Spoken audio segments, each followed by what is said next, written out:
Welcome to StarCraft. I'm CuddlyJay, as you probably know, and we are starting with a delivery of a package for some goodies in return. I actually really enjoy package drop-offs in this game because there's a lot of risk to it. So basically you take the bag to a location and then you drop the bag off and then you get mailed your reward. Now, after we deliver the package to the person of interest, I feel very accomplished, knowing it wasn't rigged from the start. You've made your last delivery, kid. Sorry you got twisted up in this scene. From where you're kneeling must seem like an 18-carat run of bad luck.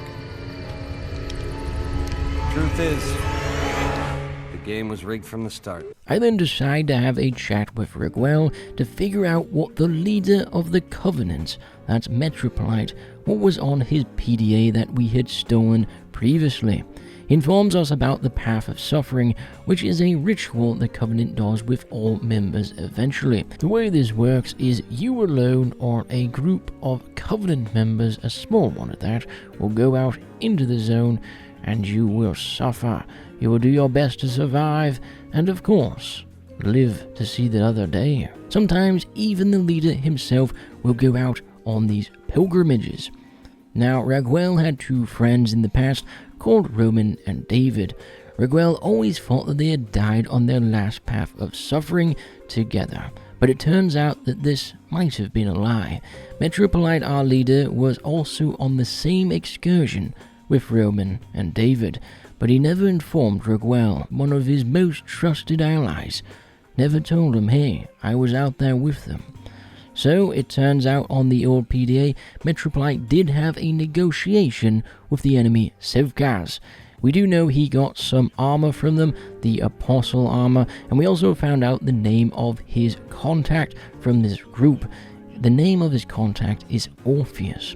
Riguel wants us to investigate this matter and basically just head to the location on the PDA. This is the last known location of his two friends, Roman and David.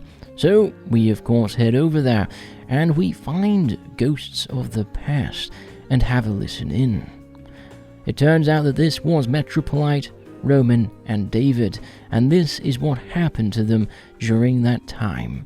After the visions of the past, we head back to Riguel at the Covenant outpost.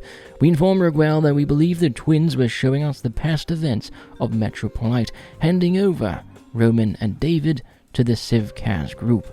They were tricked by Metropolite into this trade. We also tell him about his old friends being blessed, which basically means they have some sort of superpower, a power similar to the twins that are working with ZIVCAS. Riguel seems to be shocked by this all and informs us of the contact with Orpheus.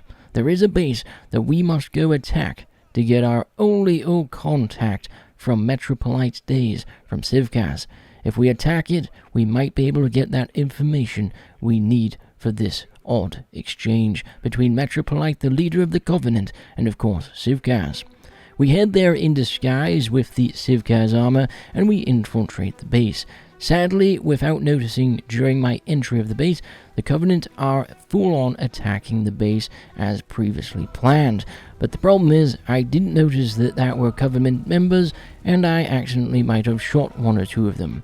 This was a mistake, but it helped ensure I did look like the enemy. You know, it made me look like ZIVCAS member, you know. So, yes, it was totally on purpose, yes. Anyways, after infiltrating the base, we finally find Orpheus, and I start questioning him. That's right, with my fist. Sadly, he has nothing on him, but his laptop is nearby, so we take it and escape this fortress. Once we return to Riguel with the laptop, I'm given the task to hack this contraption. I basically just pressed random buttons until I hacked this laptop. I definitely know that there might be more to hacking than me just pressing a bunch of, random numbers and things, but it seemed to work, so there we are. Anyways, Riguel and I have a search through the laptop's contents together and find the ZIVCAS are making armor that can protect themselves from bullets, grenades, and even anomalies. We also found the entry for the deal with Metropolite many years ago. The Covenant got their Apostle Super Heavy armor from ZIVCAS, and Metropolite to help them with the scientific research. They wanted the two blessed, David and Roman, as they found their unusual powers to be interesting, and so Metropolite sold them both to the enemy. Riguel also believes this illness that Metropolite has had very recently has been caused by his old friends, the twins, and their unusual power. Riguel, angered by this ordeal, wants to question Metropolite, so we both head straight over to him. And well, Riguel brings up all of this new information we have discovered on Metropolite's past. The leader lets us know that we stole his PDA and he knew all about it all along, and informs us that the attack on the ZIVCAS base that we just did was completely pointless, as we just lost good Covenant warriors. That wasn't me, by the way. Anyways, Riguel is simply angered by this betrayal from Metropolite, selling his friends to the enemy, and, overall just selling allies to the Covenant. Metropolite, on the other hand, believes this was the only way to save the Covenant. Otherwise, we would have been wiped out without the Apostle Armor. In case you're wondering what the Apostle Armor is, I'll put it on screen. This is the armor that I am right now grinding towards, and hopefully one day I will get this beautiful piece of art. Riguel brings up the twins, his old friends hunting Metropolite down and destroying the Covenant with the help of ZIVCAS. The extinction of the Covenant was only postponed. Metropolite will do anything, include sacrifice himself though, for the Covenant to survive this ordeal.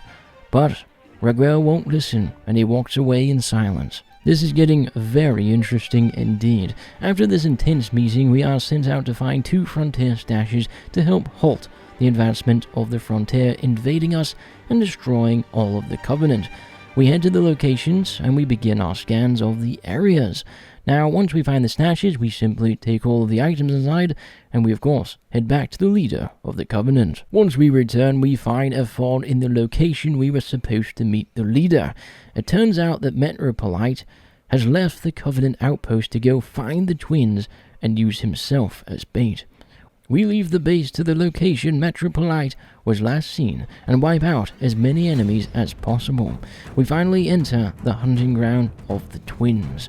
Bodies are littered all over this place, so we must do our best to find our way through this hunting ground.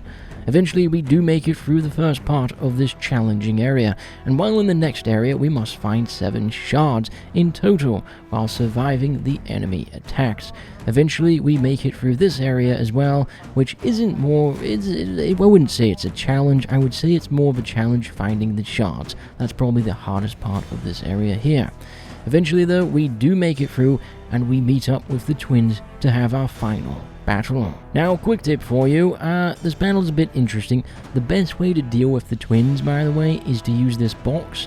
Simply shoot them, especially the shotgun one that comes up into your face, then stand up onto the box and shoot them from there.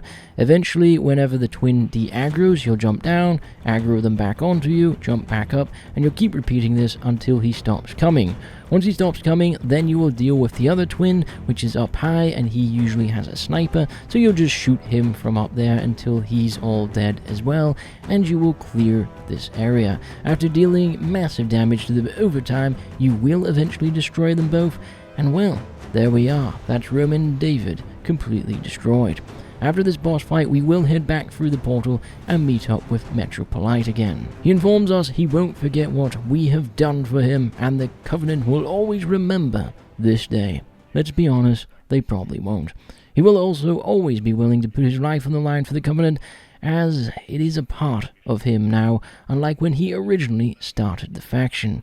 It sounds like basically when he started the faction, it was just a faction, but as time has gone on, he does believe in it all, so he has somewhat changed. Now, he does reward us with a weapon, the Patience. I believe this is a sniper, and yeah, that's the quest done. I also decided to try upgrading my weapon here, and luckily I got 1 more level, which was very nice. Then I open a bunch of crates from the event that is on right now, but I get nothing noteworthy. I even use my points that I've got from the Battle Pass to open up a few tactical cases to try get that scanner from within, but guess what? I didn't get it, yeah, so that kind of sucks because I may have to grind for that damn thing. It's quite an annoying grind indeed. Anyway, let's resume the main quests for the Covenant. First, we head over to a location to get the weapon reserves back from the Covenant. As it turns out, after this whole ordeal, half of the Covenant are with Metropolite, and the other half are with Riguel. Basically, to summarize this, we come back and the whole faction is cut in half. Riguel has gone off with half of the Covenant, while the other half has stayed with Metropolite and believe that he is the true leader. But the ones that left to go with Riguel believe that he is now the leader of the Covenant. So yeah, basically we're told we have to go around and persuade people and help out the Metropolite Covenant, really. After some persuading and some talking with them, I did manage to, persuade a few of them, quite a few. So instead of 50-50, it's probably about 80 to 90, and then Riguel has about 10 to 20% of the Covenant on his side. After this whole ordeal, though, Metropolite needs us to thin out the frontier commanders further north. It turns out that they're actually coming down to annihilate the Covenant as we speak. So I head straight onto this mission and start collecting the proof of kills. These are Frontier Officer chevrons, and eventually I get all 7 of the Frontier Officer chevrons that we need. This should prevent the Frontier from attacking us right now and destroying the Covenant, as they are weakened by this. They just lost 7 of the best commanders, and I have to say, if that's the best, my goodness, I think the Covenant will survive pretty damn easily. We return, handing in the chevrons to Metropolite, and discuss our next move. Their next move, and their next plan, is to capture the Frontier Outpost, to cause massive damage to the faction and to slow them down big time. This will do a massive amount of damage to them, which means the Covenant will have a chance to survive. Now, before I go and attack this Frontier Outpost, peace and suffering, my brothers. Why do I say this? Well, it's time for me to hit the hay. I need to get some sleep before this big, massive fight. So I'll see you then, if you decide to join us.